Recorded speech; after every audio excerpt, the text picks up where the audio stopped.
তো হেল্ল' বন্ধু বান্ধৱীসকল, আশা কৰোঁ আপোনালোকে সকলোৱে ভালে আছে। তো আজি মই লৈ আহিছোঁ নতুন এটা ভিডিঅ'টো হ'ল যে যিসকলৰ ৰেচন কাৰ্ড নাই সেইসকল এতিয়া অনলাইন এপ্লাই কৰিব পাৰিব। আৰু এই অনলাইন প্ৰক্ৰিয়াটো বহুদিন আগতে আহিছিল, কিন্তু যিটো পৰ্টেলত আহিছিল সেই পৰ্টেলটো ভালকৈ কাম কৰা নাছিল। তাৰ কাৰণে চৰকাৰ ফালৰ পৰা নতুন পৰ্টেল মুকলি কৰি দিয়া হৈছে। এইটো চাওক, নেশ্যনেল ফুড ছিকিউৰিটি পৰ্টেল। এইটো পৰ্টেল মুকলি কৰি দিয়া হৈছে আৰু এতিয়াৰে পৰা এইটো পৰ্টেলত আপোনালোকৰ ৰেচন কাৰ্ডখন অনলাইন এপ্লাই কৰিব পাৰিব আৰু অফলাইনো কৰিব পাৰিব, কোনো অসুবিধা নাই। তো এইটো কেনেকৈ এপ্লাই কৰিব আৰু কি কি ডকুমেণ্টছ লাগিব এইটো ভিডিঅ'ত সম্পূৰ্ণ জনাই দিয়া হ'ব। তো এই মোৰ ভিডিঅ'টো প্ৰথমৰ পৰা শেষলৈ চোৱাৰ পিছত আপোনালোকে নিজে ঘৰত বহি কৰিব পাৰিব। তো বলক ভিডিঅ'টো আৰম্ভ কৰোঁ। তো ভিডিঅ'টো আৰম্ভ কৰাৰ আগত মোৰ এটাই ৰিকুৱেষ্ট, যদি মোৰ চেনেলত নতুন হৈ থাকে তেনেহ'লে প্লিজ মোৰ চেনেলটো ছাবস্ক্ৰাইব কৰিব আৰু কাষত থকা বেল আইকনটো অন কৰি দিব। মই সদায় নতুন নতুন ভিডিঅ' এনেকুৱা নতুন ভিডিঅ' মই আপলোড কৰি থাকোঁ। তো সবৰ প্ৰথম পাবলৈ হ'লে আপোনালোকে মোৰ চেনেলটো ছাবস্ক্ৰাইব কৰি কাষত থকা বেল আইকনটো অন কৰি দিব। তো সবৰ প্ৰথম আপোনাৰ মোবাইলৰ যিকোনো ব্ৰাউজাৰ এটা অ'পেন কৰিব। অ'পেন কৰাৰ পিছত চাৰ্চ বাৰত টাইপ কৰিব nfsa.gov.in। আপোনালোকে এইটো টাইপ কৰি চাৰ্চ কৰিব। তো চাৰ্চ কৰাৰ পিছত আপোনাৰ সন্মুখত এনেকুৱাকৈ ইণ্টাৰফেচ আহিব। চাওক, নেশ্যনেল ফুড ছিকিউৰিটি। আপোনালোকে যদি মোবাইলত কৰি আছে তেনেহ'লে কৰ্নাৰত চাওক, তিনিটা ডট দিয়া আছে। এই তিনিটা ডটত ক্লিক কৰিব। ক্লিক কৰাৰ পিছত চাওক, ইয়াতে ডেস্কটপ ছাইড কৰি ল'ব। তো ডেস্কটপ ছাইড কৰাৰ লগে লগে চাওক এনেকুৱাকৈ ইণ্টাৰফেচ আহিব। চাওক, ইয়াৰ পিছত আপোনালোকে চাওক, ইয়াতে কৰ্নাৰত এটা অপশ্যন আছে, চাইন ইন/ৰেজিষ্টাৰ। আপোনালোকে এই ৰেজিষ্টাৰ বাটনত ক্লিক কৰি দিব। দিয়াৰ পিছত চাওক দুটা অপশ্যন আহিব, পাব্লিক লগইন আৰু অফিচিয়েল লগইন। তো আপোনালোকে পাব্লিক লগইনত ক্লিক কৰি দিব। দিয়াৰ লগে লগে আপোনাৰ সন্মুখত এনেকুৱাকৈ ইণ্টাৰফেচ আহিব। চাওক, কমন ৰেজিষ্ট্ৰেশ্যন ফেচিলিটি। চাওক, তিনিটা অপশ্যন দিয়া থাকিব। তিনিটা অপশ্যনত আপোনালোকে লগইন কৰিব পাৰিব। প্ৰথমতে sign in with Aadhaar OTP, ইয়াৰ পিছত sign in with login ID, ইয়াৰ পিছত sign in with ration card number. আপোনালোকে তিনিটা অপশ্যনত লগইন কৰিব পাৰিব। তো যিসকল নতুন, তো চাওক এইটোতো নতুনেই হ'ব। সবৰ প্ৰথম আপোনালোকে চাওক, ইয়াতে লিখা আছে new user signing up here. আপোনালোকে এইটো বটনত ক্লিক কৰি দিব। তো ক্লিক কৰি দিয়াৰ লগে লগে আপোনাৰ সন্মুখত এনেকুৱাকৈ ইণ্টাৰফেচ আহিব। চাওক, প্ৰথমতে আপোনাৰ নামটো দিব, ইয়াৰ পিছত আপোনাৰ লাষ্ট নেমটো দিব, দিয়াৰ পিছত আপোনালোকে ডেট অফ বাৰ্থটো দিব, দিয়াৰ পিছত আপোনালোকে জেণ্ডাৰটো চিলেক্ট কৰিব। ইয়াৰ পিছত চাওক লগইন ID। এইটো চাওক, এই যে লগইন IDটো লিখা আছে, লগইন IDটো আপোনালোকে কেনেকৈ বনাব, যেনেকুৱা আপোনালোকে ইনষ্টাগ্ৰাম, টুইটাৰ এইবিলাকত বনায়, ঠিক তেনেকুৱাকৈ একটা লগইন ID বনাব। তো লগইন IDটো বনোৱাৰ পিছত আপোনালোকে চেক হিয়াৰত ক্লিক কৰি দিব। আৰু এটা কথা মনত ৰাখিব যে যদি লগইন IDটো আপোনালোকৰ যিটো বনাব, সেই লগইন IDটো যদি বেলেগে বনোৱা থাকে তেনেহ'লে সেই লগইন IDটো একচেপ্ট নহ'ব। একদম নিউ হ'ব লাগিব, যাতে কোনো বনোৱা নাই তেনেকুৱাকৈ বনাব। তো বনোৱাৰ পিছত আপোনালোকে চেক হিয়াৰত আপোনালোকে বটনত ক্লিক কৰাৰ লগে লগে এটা ভেলিড বুলি এটা ৰাইট চিন এটা আহিব। যদি ৰাইট চিন আহে, ভেলিড বুলি আহে, তেনেহ'লে ভাবিব এইটো হৈ গৈছে। ইয়াৰ পিছত চাওক পাছৱাৰ্ডটো আপোনালোকে দি দিব। পাছৱাৰ্ডটো এটা ক্ৰিয়েট কৰিব। ক্ৰিয়েট কৰাৰ পিছত আপোনালোকে কনফাৰ্ম পাছৱাৰ্ড ক্ৰিয়েট কৰিব। ইয়াৰ পিছত চাওক ভেলিডেশ্যন মোড আপোনালোকৰ এইটো চিলেক্ট কৰাই থাকিব। ইয়াৰ পিছত চাওক আধাৰ নম্বৰটো দি দিব। দিয়াৰ পিছত আপোনাৰ মোবাইল নম্বৰটো দি দিব। দিয়াৰ পিছত আপোনাৰ ইমেইল এড্ৰেছটো দিব। দিয়াৰ পিছত আপোনাৰ ষ্টেটটো চিলেক্ট কৰিব। চিলেক্ট কৰাৰ পিছত চাওক, আৰু ইয়াতে এটা কথা আছে, আপোনালোকে যদি ষ্টেটটো চিলেক্ট কৰিব, কাৰণ এইটো পৰ্টেল নতুন হয়, তো প্ৰথমতে আপোনালোকে আছাম বুলি চিলেক্ট নকৰিব। প্ৰথমতে আপোনালোকে আছাম যদি চিলেক্ট কৰে তেনেহ'লে এই ডিষ্ট্ৰিক্ট আৰু তহচিলটো যে আছে, মানে সেইটো অলপ অসুবিধা কৰে। আছামটো ডাইৰেক্ট যদি চিলেক্ট কৰে অলপ অসুবিধা কৰে আহোঁতে। তো গতিকে সৰ্বপ্ৰথম আপোনালোকে বিহাৰ চিলেক্ট কৰিব। বিহাৰ চিলেক্ট কৰাৰ পিছত আছাম চিলেক্ট কৰিব। ইয়াৰ পিছত ডিষ্ট্ৰিক্টটো চিলেক্ট কৰিব। চিলেক্ট কৰাৰ পিছত আপোনাৰ তহচিলটো দিব, আপোনাৰ কোনটো হয়। ইয়াৰ পিছত আপোনাৰ ভিলেজটো দিব। দিয়াৰ পিছত আপোনাৰ এড্ৰেছটো দিব। দিয়াৰ পিছত আপোনাৰ পিনক'ডটো দিব। দিয়াৰ পিছত আপোনালোকে ইয়াতে কেপচাৰটো চাব পাৰিছে, কেপচাৰটো ভালকৈ ফিল কৰিব। ইয়াতে এইটো যেনেকুৱাকৈ আহিছে হয়তো আপোনাৰ বেলেগ আহিব পাৰে। তো আপোনালোকে এইটো চাই কিনে কেপচাৰটো ফিল কৰিব। ফিল কৰাৰ পিছত চাওক, ইয়াতে আপোনাৰ যদি কিবা ৰিমাৰ্কছ থাকে ৰিমাৰ্কছটো দি দিব, আৰু যদি নাই দিব নালাগে। ইয়াৰ পিছত দুটা বক্স দিয়া আছে, এই বক্স দুটাত টিক মাৰ্ক লগাই দিব। এনেকুৱাকৈ টিক মাৰ্ক লগাই দিব। দিয়াৰ পিছত চাওক ছাবমিট বটন এটা আছে, এই ছাবমিট বটনত ক্লিক কৰি দিব। ক্লিক কৰি দিয়াৰ লগে লগে আপোনাৰ সেইখন ছাবমিট হৈ যাব। তো যেতিয়া আপোনাৰ লগইন কৰিব যাব, চাওক ইয়াতে যিটো লগইন ID আছে, লগইন ID দিব লাগিব আৰু পাছৱাৰ্ডটো দি আপোনালোকে লগইন কৰিব লাগিব। তো মই এইটো ফিল কৰি আছোঁ। তো ছাবমিট বটনত ক্লিক কৰাৰ লগে লগে চাওক, ইয়াৰ পিছত চাওক তিনিটা অপশ্যন যে দিয়া আছে, তিনিটা অপশ্যনত 2 নম্বৰ যিটো অপশ্যন আছে চাওক, sign in with login ID, এই যে এতিয়া আপোনালোকে ক্ৰিয়েট কৰিল লগইন আইডি আৰু পাছৱৰ্ড এই লগইন আইডি দি এইটো লগইন কৰিব লাগিব তো মই এইটো লগইন হৈ আছোঁ তো মই লগইন আইডি দি দিছোঁ দিয়াৰ পিছত কেপচাৰটো ফিল কৰি ইয়াতে চাওক সাইন ইন বটন এটা আছে সাইন ইন বটনত ক্লিক কৰি দিব তো দিয়াৰ লগে লগে আপোনাৰ সন্মুখত এনেকুৱাকৈ ইণ্টাৰফেচ আহিব চাওক কৰ্ণাৰত আপোনাৰ নামটো আহিব ইয়াৰ পিছত আপোনালোকে চাওক কমন ৰেজিষ্ট্ৰেশ্যন ফেচিলিটি আপোনালোকে এইটো বটনত ক্লিক কৰিব ইয়াতে চাওক কৰ্ণাৰত দিয়া আছে কমন ৰেজিষ্ট্ৰেশ্যন ফেচিলিটি আপোনালোকে এইটো বটনত ক্লিক কৰি দিব দিয়াৰ পিছত তিনিটা অপশ্যন পাব চাওক নিউ ৰেজিষ্ট্ৰেশ্যন ষ্টেটাছ আৰু গেট RC ডিটেইলছ আপোনালোকে যেতিয়া মানে এইটো নিউ ৰেজিষ্ট্ৰেশ্যনটো যেতিয়া ৰেজিষ্ট্ৰেশ্যন কৰিব কৰাৰ পিছত আপোনালোকে ষ্টেটাছটো চাব পাৰিব পিছত আপোনাৰ এইটো একচেপ্ট হ'ল না হোৱা নাই এইটো চাব পাৰিব তো প্ৰথমতে আপোনালোকে নিউ ৰেজিষ্ট্ৰেশ্যনত ক্লিক কৰি দিব তো ক্লিক কৰি দিয়াৰ লগে আপোনাৰ সন্মুখত এনেকুৱাকৈ ইণ্টাৰফেচ আহিব চাওক প্ৰথমতে আপোনালোকৰ ষ্টেটটো চিলেক্ট কৰিব চিলেক্ট কৰাৰ পিছত আপোনাৰ ছাবমিট বটনত ক্লিক কৰি দিব তো দিয়াৰ পিছত আপোনালোকে চাওক ইয়াতে বহুত কেইটা অপশ্যন ষ্টেপ আছে এই ষ্টেপকেইটা আপোনালোকক ফিল কৰিব লাগিব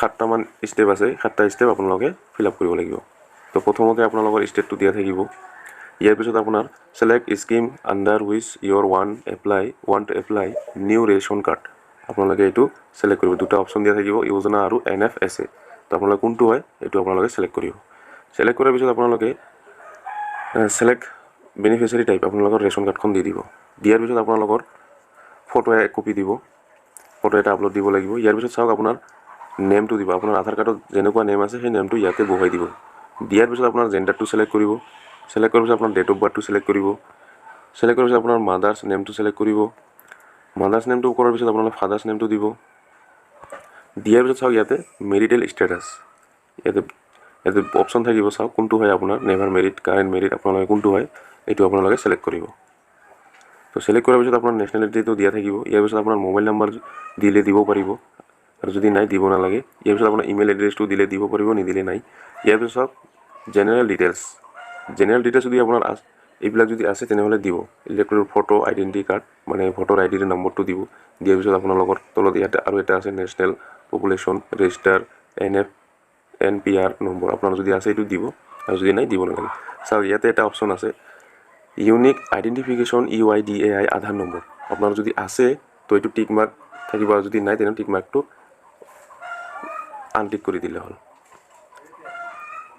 তলতে এটা দিয়া থাকিব এইটো আনটিক কৰি দিব দিয়াৰ পিছত চাওক ইয়াতে প্ৰফেশ্যনেল ডিটেইলছ আপোনালোকে এইটো দিব অকুপেশ্যন আপোনাৰ কি আপুনি কি বিজনেছ কৰে আপুনি হাউচ ৱাইফ হয় না বিজনেছ কৰে না কি কৰে আপোনালোকে এতিয়া হাউচ ৱাইফো আছে ইয়াতে আপোনালোকে দিব পাৰিব তো কোনটো হয় আপোনাৰ এইটো দি দিব দিয়াৰ পিছত আপোনাৰ এনুৱেল ইনকাম মানে আমাৰ তো আপোনালোকৰ বছৰি ইনকাম কিমান এইটো আপোনালোকে ইয়াতে দি দিব দিয়াৰ পিছত আপোনাৰ এডিশ্যনেল ডিটেইলছ আপোনাৰ যদি অল্ড RC নম্বৰ আছে আপোনালোকে দিব আৰু যদি নাই দিব নালাগে ইয়াৰ পিছত BPL নম্বৰ আপোনাৰ যদি আছে দিব আৰু যদি নাই দিব নালাগে মানে যিবিলাক ষ্টাৰ্ট মাৰ্ক আছে ৰঙাকে যিটো ষ্টাৰ মাৰ্ক আছে সেইবিলাক ফিল কৰিব লাগিব বাকি যিবিলাকত নাই সেইবিলাক ফিল নকৰিলেও একো অসুবিধা নাই তো মই এইটো ফৰ্ম ফিল আপ কৰি আছোঁ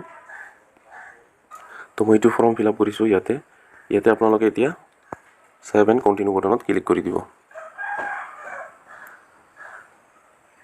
7 কণ্টিনিউ ক্লিক কৰাৰ লগে আপোনাৰ সন্মুখত এনেকুৱাকৈ নিব এতিয়া আপোনালোকক এড্ৰেছ ডিটেইলছটো দিব লাগিব ইয়াতে আপোনাৰ আসামটো দিয়া থাকিব প্ৰেজেন্ট এড্ৰেছটো দিব লাগিব এতিয়া আপোনালোকে ডিষ্ট্ৰিক্টটো সিলেক্ট কৰিব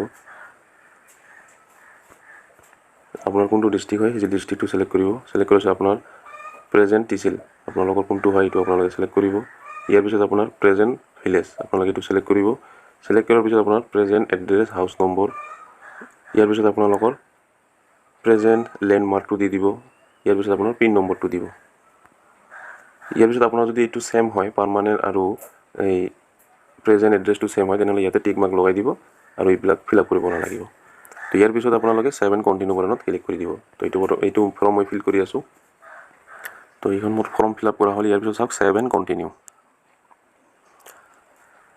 কণ্টিনিউ বটনত ক্লিক কৰাৰ লগে চাওক ইয়াতে এতিয়া আদাৰ্ছ ডিটেইলছটো দিব লাগিব আপোনাৰ আদাৰ্ছ ডিটেইলছটো দিব ইয়াতে আপোনাৰ কেটাগৰীটো সিলেক্ট কৰিব ইয়াৰ পিছত হাউচ টাইপটো সিলেক্ট কৰিব ইয়াতে কাষ্ট কেটাগৰী সাৰ্টিফিকেট আপোনাৰ যদি আছে দিব আৰু যদি নাই দিব নালাগে ইয়াৰ পিছত চাওক গেছ কানেকশ্যন ডিটেইলছ আপোনালোকৰ এই ডিটেইলছটো দিব লাগিব গেছ কানেকশ্যন ডিটেইলছটো আপোনাৰ যদি আছে দিব আৰু যদি নাই নিদিলেও অসুবিধা নাই ইয়াৰ পিছত আপোনাৰ বেংক ডিটেইলছ বেংক ডিটেইলছখন আপোনালোকে দিব, যদি আছে আপোনালোকৰ দিব, আৰু যদি নাই দিব নালাগে। এইবিলাক হয়তো নিদিলেও হ'ব, একো নাই অসুবিধা, কাৰণ এইবিলাকত ষ্টাৰ মাৰ্ক নাই। যিবিলাকত ষ্টাৰ মাৰ্ক আছে সেইবিলাক দিলে হ'ল। চাওক ইয়াতে খালি 2টা ষ্টাৰ মাৰ্ক আছে, খালি ষ্টাৰ মাৰ্কটা দিলে হ'ল। এইবিলাক যদি আপোনাৰ আছে দিব, আৰু যদি নাই তেনেহ'লে দিব নালাগে। যদি আছে আপোনাৰ ভালকৈ চাব, যদি আপোনাৰ আছে দিব, আৰু যদি নাই দিব নালাগে। ইয়াৰ পিছত আপোনালোকে ছেভ এণ্ড কণ্টিনিউ বাটনত ক্লিক কৰি দিব। দিয়াৰ পিছত চাওক এতিয়া আপোনালোকৰ ৰেচন কাৰ্ড মেম্বাৰ, আপোনাৰ যদি কেইজন মেম্বাৰ আছে সেই মেম্বাৰবিলাক এড কৰিব লাগিব। এতিয়া আপোনালোকে ইয়াতে চাওক কোণাৰত দিয়া আছে এড মেম্বাৰ বুলি, আপোনালোকে এই এড মেম্বাৰত ক্লিক কৰিব। ইয়াতে আপোনাৰ যিজনৰ মানে এড কৰিব ইয়াৰ ফটো একপি দিব লাগিব। ইয়াৰ পিছত আপোনাৰ যিজনৰ এড কৰিব ইয়াৰ নামটো দিব। দিয়াৰ পিছত জেণ্ডাৰটো ছিলেক্ট কৰিব, পিছত মাদাৰ্ছ নেমটো দিব, ফাদাৰ্ছ নেমটো দিব, মেৰিটেল ষ্টেটাছটো দিব।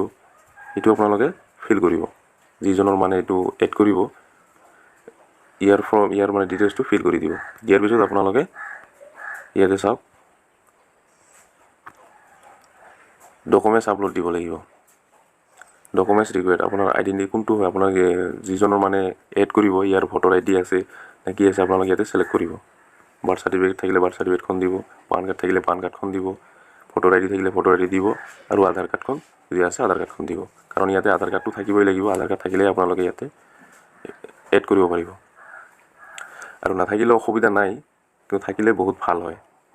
তো ইয়াৰ পিছত এইটো ছিলেক্ট কৰাৰ পিছত ডকুমেণ্টছ নম্বৰটো দি দিব। দিয়াৰ পিছত আপোনাৰ ডেটটো দিব। দিয়াৰ পিছত আপোনাৰ ইয়াতে আপলোড দিব লাগিব। আপলোড আপোনালোকে 200 KBতকৈ ওপৰত হ'ব নালাগিব। ইয়াৰ পিছত চাওক ডকুমেণ্টছৰ ফৰ্মটো হ'ল PDF, JPG, PNG, এই 3টা ফৰ্মেটত আপলোড দিব লাগিব। তো আপোনালোকে বুজি পাইছে। ইয়াৰ পিছত চাওক এড্ৰেছ প্ৰুফ, ইয়াতে আইডেণ্টি প্ৰুফ আৰু এড্ৰেছ প্ৰুফ আপোনালোকে এইটো ছিলেক্ট কৰি আপলোড দিব। তো দিয়াৰ পিছত ছাবমিট বাটন এটা আছে, চাওক ছাবমিট বাটনত ক্লিক কৰি দিব। যিকেইজনৰ আছে, যিকেইটা মানে আপোনাৰ মেম্বাৰ আছে সকলো মেম্বাৰ এনেকুৱাকৈ মানে এড কৰিব। আপোনাৰ যদি 4জন থাকে 4জনে এড কৰিব পাৰিব। তো ইয়াৰ পিছত আপোনালোকে ছেভ এণ্ড কণ্টিনিউ বাটনত ক্লিক কৰি দিব। ইয়াৰ পিছত চাওক আপোনাৰ ডকুমেণ্টছটো আপলোড দিব লাগিব। এতিয়া আপোনাৰ কোনটো ডকুমেণ্টছ আছে ইয়াতে আপোনালোকে ছিলেক্ট কৰি আপোনাৰ কোনটো আছে আপোনালোকে এইটো ছিলেক্ট কৰি দিব। তো মই ডকুমেণ্টছবিলাক দি দিছোঁ। দিয়াৰ পিছত আপোনালোকে চাওক ইয়াতে তলত স্ক্ৰল ডাউন কৰিব। স্ক্ৰল ডাউন কৰাৰ পিছত চাওক ইয়াতে ছেভ এণ্ড কণ্টিনিউ বাটনত ক্লিক কৰি দিব। ইয়াৰ পিছত ছেভ এণ্ড কণ্টিনিউ বাটনত ক্লিক কৰাৰ লগে আপোনাৰ সন্মুখত এনেকুৱাকৈ আহিব। চাওক NFSA আপোনালোকে এইটো দিব লাগিব। ইয়াৰ পিছত আপোনালোকে ছেভ এণ্ড কণ্টিনিউ বাটনত ক্লিক কৰি দিব। দিয়াৰ পিছত চাওক এতিয়া লাষ্ট আপোনাৰ ফিনিছ ফাইনেল, আপোনালোকৰ এতিয়া ফাইনেল আহি গৈছে। আপোনালোকৰ এতিয়া হোম ফায়াৰ প্ৰাইচ শ্বপটো আপোনালোকে ইয়াতে দিব লাগিব। দিয়াৰ পিছত ছেভ বাটনত ক্লিক কৰা দিয়াৰ লগে আপোনাৰ এইখন ছাবমিট হৈ যাব, আপোনাৰ ৰেচন কাৰ্ডৰ বাবে এপ্লাই হৈ যাব। তো আশা কৰোঁ ভিডিঅ'টো ভাল লাগিছে, তো সকলো বুজি পাইছে। আৰু যদি কিছুমান বুজি পোৱা নাই তেনেহ'লে মই কমেণ্টত জনাব। মই আশা কৰিম হেল্প কৰাৰ কাৰণে, যিমান পাৰোঁ মই হেল্প কৰিম। তো আজিৰ ভিডিঅ'ত ইমানেই। আপোনালোকে এতিয়া নিজেই এইটো ৰেচন কাৰ্ডখন এপ্লাই কৰিব পাৰিব। তো আশা কৰোঁ ভিডিঅ'টো ভাল লাগিছে। যদি ভাল লাগি থাকে তেনেহ'লে বেছিকৈ শ্বেয়াৰ কৰিব, আৰু যিসকল নতুন হৈ থাকে তেনেহ'লে মোৰ চেনেলটো ছাবস্ক্ৰাইব কৰিব আৰু কাষত থকা বেল আইকনটো অন কৰি দিব। ধন্যবাদ।